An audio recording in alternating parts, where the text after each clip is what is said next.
오늘부터 우리가 매 주일 찬양예배 시간을 통해서 누가복음을 함께 나누면서 은혜를 나누고자 합니다.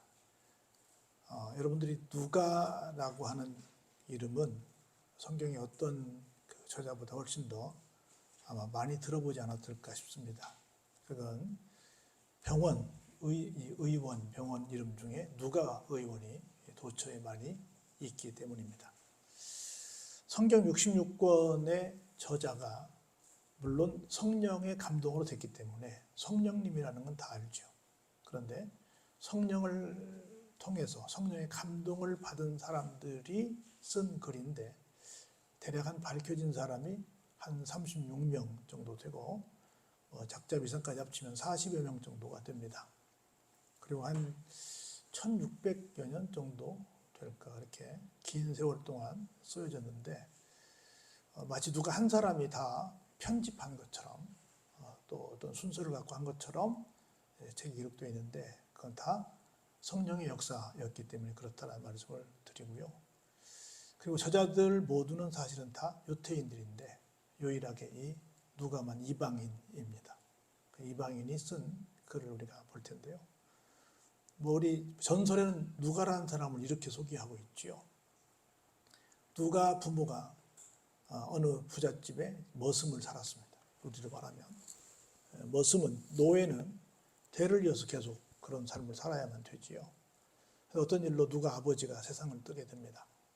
누가 엄마가 이제 누가를 키우고 있는데 그 주인 양반이 누가 엄마를 좋아하게 돼서 누가 엄마에게 이제 구애를 합니다. 누가 엄마는 나는 누가만 키우면서 살랍니다. 제가 하고 싶지 않습니다. 라고 얘기를 하니까 자꾸 구애를 하니까 그러면 조건이 하나 있습니다. 뭡니까? 그랬더니 누가가 내가 볼 때는 내 자식이라서 하는 말은 아닌데 공부를 좀 제법 합니다.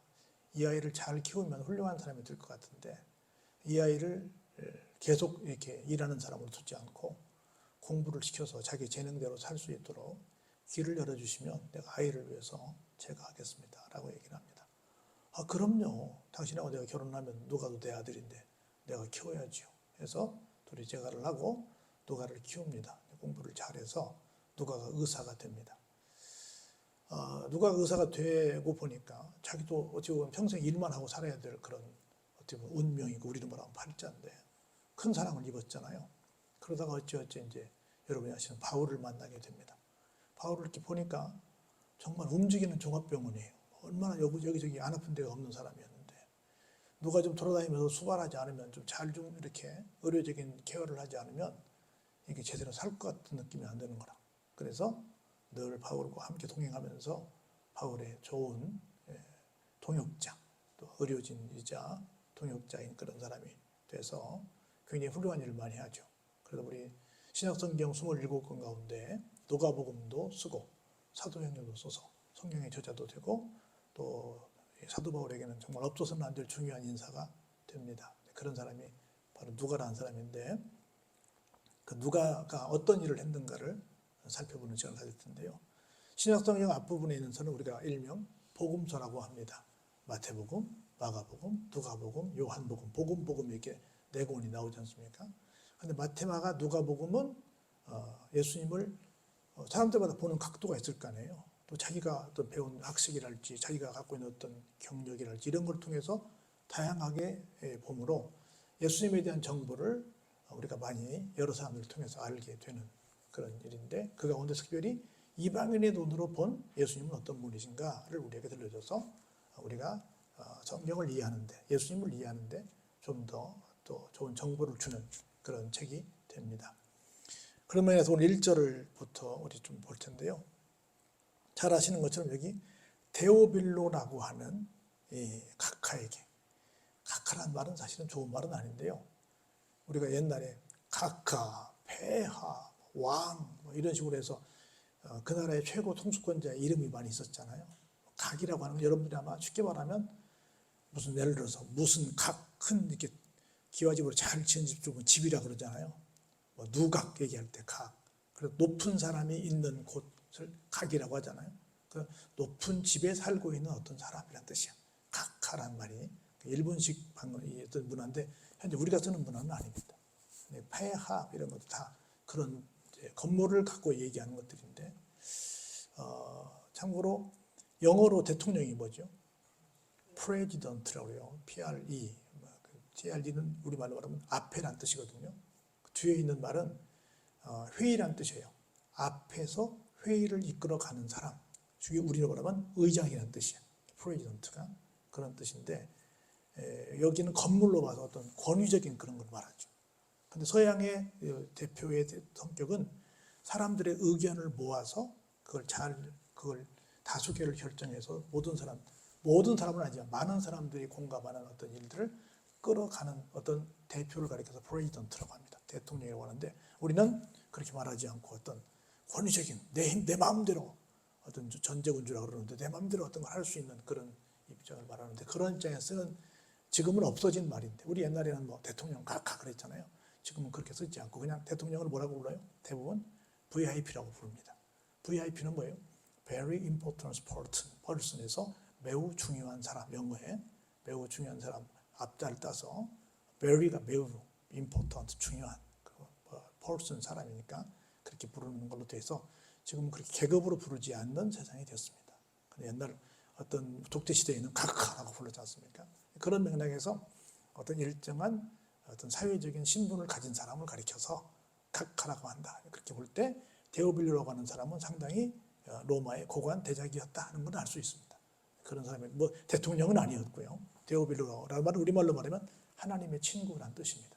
그러니까 이방인이었지만 하나님을 믿는 믿음의 사람이 아니었을까 그렇게 추정을 합니다. 그래서 그런 사람에게 이 사람이 믿음을 갖고 있으니까 갖고 있는데 여러 가지 다른 정보들을 많이 들어요. 그래서 믿음이 흔들릴 수 있어서 이 믿음은 이런 거야 라고 하는 걸 확실하게 알려주기 위해서 누가가 써줍니다. 왜냐하면 유력한 사람이기 때문에 유력한 사람이 믿음을 바로 가지게 되면 다른 사람들에게 긍정적인 영향을 주지 않을까 싶어가지고 그 사람을 짚어서 이 글을 쓰게 됩니다. 한번 읽어볼까요? 뭘 쓰고 있냐면 볼까요? 우리 중에 이루어진 사실에 대하여라고 시작합니다. 우리 중에 이루어진. 우리 중은 누구예요? 예수님을 따르는 사람들 있죠. 특별히 예수님의 제자들, 예수님과 아주 가까이 있는 사람들 있죠. 그래서 이 복음이라고 하는 것은 어떤 것이냐? 내가 지금부터 말하려고 하는 것은 어떤 것이냐면 나만 알고 있는 사실이 아니라 대다수의 우리가 알고 있는 뭐다? 팩트다. 사실이다라고 하는 거예요. 우리가 믿는 것은 사실입니다. 진실입니다. 진리입니다. 여러분들이 갖고 있는 것은 그냥 누가 만드는 픽션, 허구가 아니에요. 누가 어떤 것을 어떤 사적인 이득을 추구하기 위해서 만든 교리가 아닙니다. 이건 사실이에요. 이걸 먼저 딱 선포하고 얘기합니다. 그러면서 뭐라고 말하냐면 처음부터 목격자가 된 사람들이다. 여러분이 아시는 것처럼 예수님의 제자들, 나중에 사도가 된 사람들은 조건이 뭐였어요? 처음부터 부름받아 훈련을 받고 나중에 성령을 받고 나중에 사도란 말은 보냄을 받은 자라는 뜻인데 보냄을 받은 사도가 되는 거잖아요. 처음부터 뭐 한 거예요? 직접 예수님과 함께 일하면서 예수님이 하시는 것들을 witness, 목격자가 된 거라는 거죠. 목격자가 됐고 그 목격자가 돼서 확신을 가지고 말씀에 뭐가 됐어요? 일꾼이 됐어요. 여러분 모두는 말씀에 일꾼된 분들임을 믿으시기 바랍니다. 일꾼 됐다는 건 뭐예요? 이건 사실이야 라고 하는 것을 전할 책임이 있다는 거예요. 일꾼 된 자. 근데 볼까요? 이것을 전하여 준 그대로 그 내력을 저술하려고 붓을 든 사람이 많았다. 여러분들이 내가 예수님을 만났어요. 예수님을 만났는데 이 예수님이 어떤 분이신지를 처음부터 예수님으로 말할 것 같으면 천지창조 때부터 계셨고 2000년 전에 오셨고 어떻게 돌아가셨고 어떻게 다시 부활승천하셨고 앞으로 우리를 위해서 뭘 하실 것인고 예수님에 대한 얘기들을 샅샅이 조사해가지고 그걸 나도 알고 믿고 그것을 다 기록으로 옮겨서 이걸 모르는 사람들에게 전달하는 그런 일을 할 사람이 우리들인데 누가 당시에 어땠다? 그런 사람들이 많았다 그 말입니다. 그러면 그때 많았으면 지금도 어때요? 지금도 그런 사람들이 많아야지. 적어도 그런 사람들 중에 누가? 나도 그 사람이 돼야죠. 나도. 그러면서 볼까요? 이것을 하기 위해서 그 모든 일을 언제부터? 근원부터 자세히 미루어 살폈다. 다시 말해서 2000년 전 다시 말해서 신약 성경에서 예수님이 등장하셨습니까? 아니면 그 이전부터 계셨습니까? 그 이전부터 계셨죠. 태초부터 계셨죠. 창조부터 계셨죠. 영원전부터 계셨죠. 그런 것부터 다 살폈다는 거예요. 그래가지고 데오빌로 각하에게 어때요? 차례대로 하나하나 예수님으로 말할 것 같으면 이런 분이시오라고 하는 것들을 다 써보내는 것이 뭘로 알았다? 좋은 것이요 라고 생각을 했다는 겁니다. 우리도 예수님에 대해서 우리 압니다. 그런데 누구한테 예수님에 대해서 얘기해 보시오 하면 그렇게 처음부터 하신 하나님이신데 부터 시작을 해서 창조부터 개입하신 분이신데 그리고 이렇게 이 현실에 오셨는데 이렇게 지금까지 이런저런 역사하셨는데 이것들을 다 샅샅이 조사해서 우리가 남들에게 전할 책임을 갖고 그걸 글로도 쓰고 말로도 하고 있고 내 나름대로 전도였던 쉽게 말하면 매뉴얼을 갖고 있냐는 거예요. 오늘 이 누가를 보면서 나는 어떤 사람인가를 한번 비교 분석해보는 시간이 됐으면 좋겠다 싶습니다. 이것은 이렇게 하는 이유가 뭐냐면 지금까지 각하가 예수를 믿고 있으니까 알고 있잖아요. 알고 있는 바를 어떻게 해요? 더 확실하게 알 수 있도록 내가 도움을 드리기 위해서 이 글을 씁니다 라고 말을 합니다. 오늘날 미안하지만 우리 교회 구성원들 가운데 가난한 교인들, 교회를 안 나오는 사람들이 몇백만 명이 된다고 합니다. 그 사람들은 미안하지만 예수님에 대해서 확실히 알겠어요? 헛 알다가 만 사람들이겠어요? 헛 알다가 만 사람들이죠. 그런 거로 그 사람들에게 그들이 마치 데오빌로 각하인 것처럼 자세히 설명해서 그렇게 안 나오면 안 됩니다 라고 하는 이야기를 우리가 해줘야 한다는 거지요. 그러면서 이런 말을 해요. 이제 성경에 대한 얘기, 즉 복음에 대한 얘기, 예수님에 대한 얘기를 하고 싶은데 누구부터 시작을 합니까? 여러분이 아시는 예수님의 길잡이로 온 세례 요한부터 시작을 해요. 세례 요한을 시작하려면 누굴 말해야 돼요? 세례 요한의 부모부터 시작을 합니다. 그러면 세례 요한을 우리가 먼저 등장인물로 볼 텐데 세례 요한이 어떻게 등장하는가를 한번 보자는 겁니다. 첫 번째 볼까요? 유대왕 헤롯 때에, 헤롯이 왕이에요. 헤롯 왕 때에 아비야 반열에 누가 있어요? 제사장이 하나 있었어요. 여러 사람들이 있는데 제사장 중에 한 사람이 있었는데 지금 소개하고자 하는 제사장은 누구예요? 이름이 사가랴입니다. 설마 이 물건을 사가랴라는 건 아니고 사가랴가 그 사람 이름이에요. 사가랴입니다. 근데 더 중요한 게 있어요. 그의 아내가 있는데 그 아내가 누구래요? 엘리사벳인데 가문이 좋아. 누구의 자손이에요? 아론의 자손이야. 그러니까 사가랴는 별로 이 가문이 안 좋은가 봐. 가문이 안 나오고 아내는 나와. 아내는 어떤 사람이냐면 아론의 자손인 엘리사벳이라는 거예요. 물론 이제 이 사가랴도 아비야 반열이니까 서로 막상막하로 좋은 가문입니다. 그런 좋은 가문에 두 남녀가 있는데 이 사람들이 어떤 사람이었냐면 하나님 앞에 어땠대요? 의인이었대.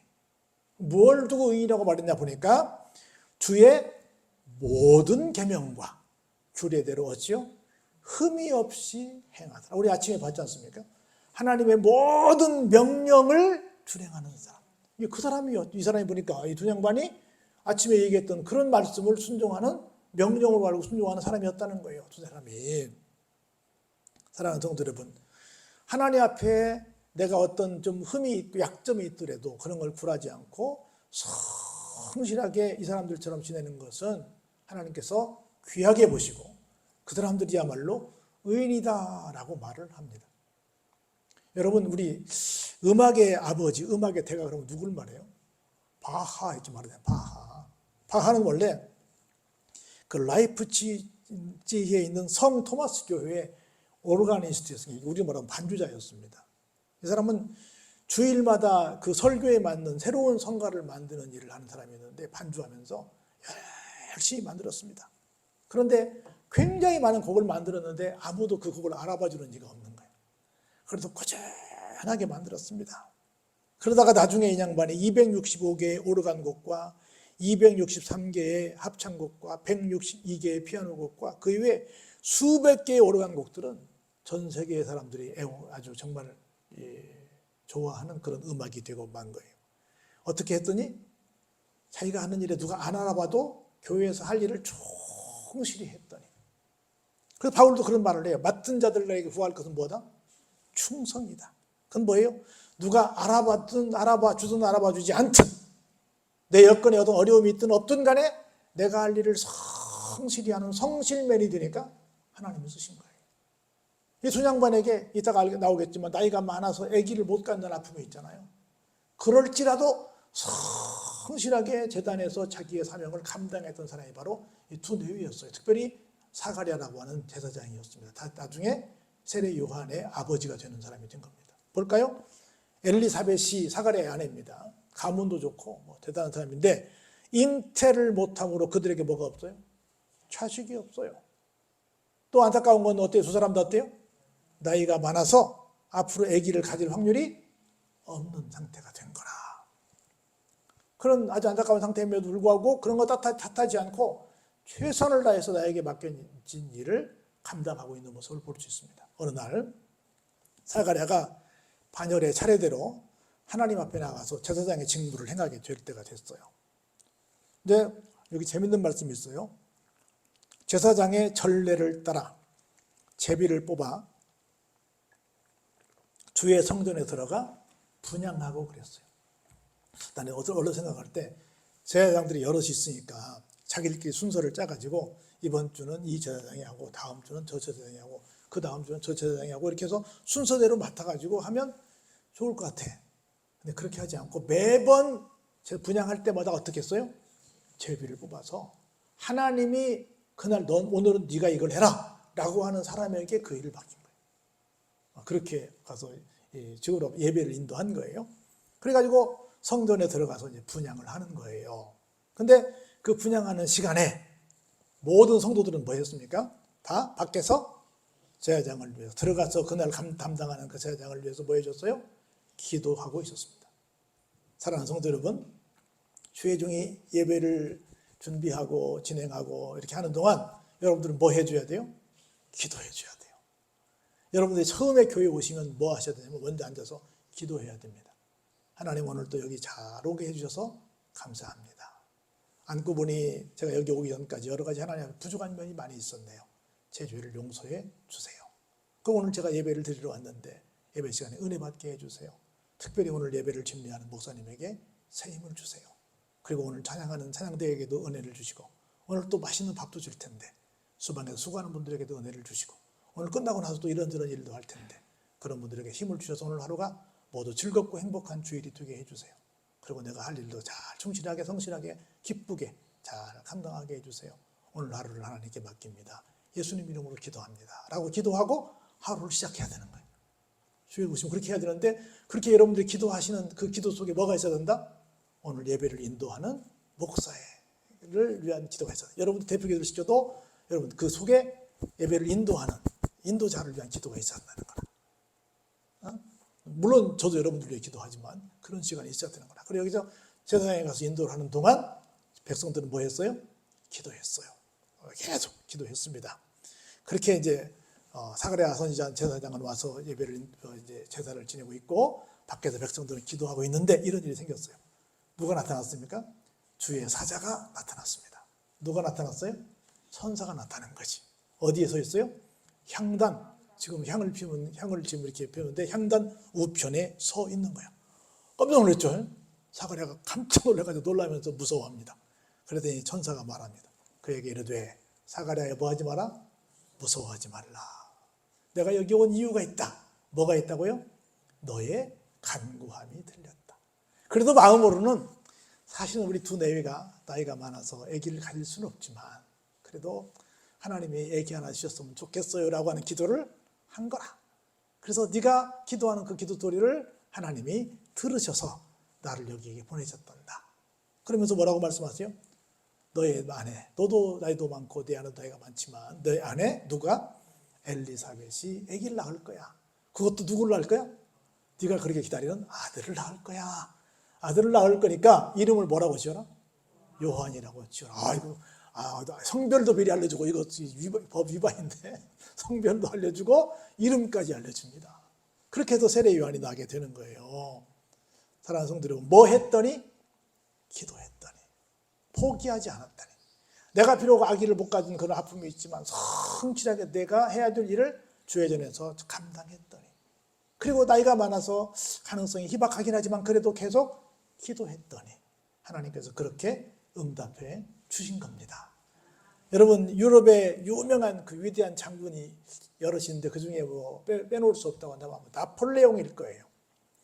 자기 조국은 하나님을 믿는 나라였습니다. 그런데 이 사람은 자기가 능력이 너무 탁월하기 때문에 하나님도 믿지 않고 하나님을 안 믿으니까 기도하지 않았어요. 그래서 산모가 늘 물어요. 막 이렇게 건의를 합니다. 아이 장군님, 이번 전쟁이 중요한데 목사님 모셔다가 기도받고 가시죠. 우리 병사들을 위해서도 좀 함께 예배드리고 우리 좀 하나님 주신 힘을 갖고 좀 가시죠. 그랬더니 그런 건 필요 없어.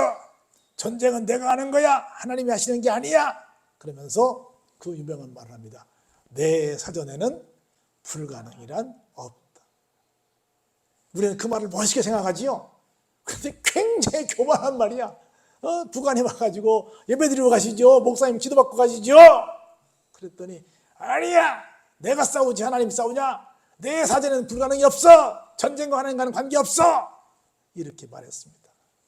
나중에 전쟁에서 지고 수많은 참모들이 죽고 본인은 귀향을 가서 마지막에 비참한 삶을 살게 됩니다.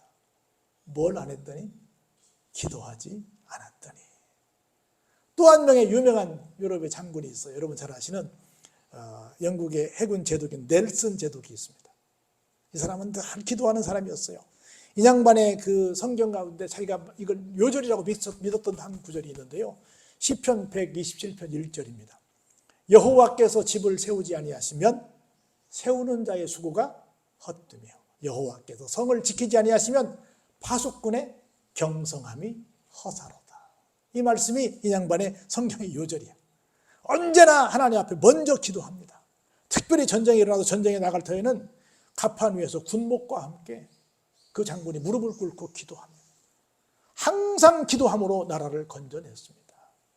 사랑하는 성도 여러분, 기도하는 사람과 기도하지 않는 사람의 차이는 이렇게 큽니다. 기도하면 하나님께서 살려주십니다. 일으켜 주십니다. 보장해 주십니다. 승리를 가져다 주십니다. 그렇게 기도했어요. 그러면서 이렇게 계속 말씀을 천사가 이어갑니다. 그 얘기는 말이야 세례 요한인데 세례 요한이라고 알려졌죠. 그 얘기로 말할 것 같으면 너도 기뻐하고 즐거워할 거야. 그리고 너네만 좋아할 것이 아니라 누구도 많은 사람들도 요한이 태어나는 것을 기뻐할 거야. 그러면서 이렇게 말합니다. 이는 그가 주 앞에서 어떤 사람이 될 것이다? 큰 사람이 될 거야. 나중에 예수님께서 세례 요한에 대해서 말씀할 때 뭐라고 말씀하셨죠? 여자가 낳은 자 중에 가장 큰 자니라 라는 말씀하셨잖아요. 큰 자가 될 거야. 볼까요? 포도주도 안 마실 것이고 독한 술도 안 마실 것이며 모태로부터 뭘 받을 것이다? 성령 충만을 받을. 우리는 어른이 돼서 성령 충만을 배우는데 이 요한은 언제부터?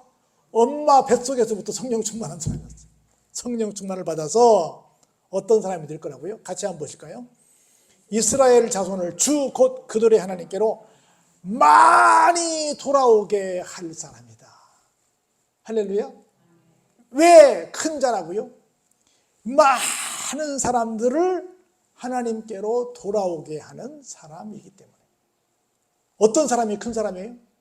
하나님께로 돌아오게 하는 사람이 많은 사람이에요. 할렐루야. 그런 사람으로 만날 거야. 너희가 아들을 만나게 될 거야. 그가 또 누구의 심령으로? 엘리야의 심령과 능력으로 주 앞에 먼저 와서 아버지의 마음을 자식에게, 거스르는 자를 의인의 슬기에 돌아오게 할 거야. 누구를 위해서?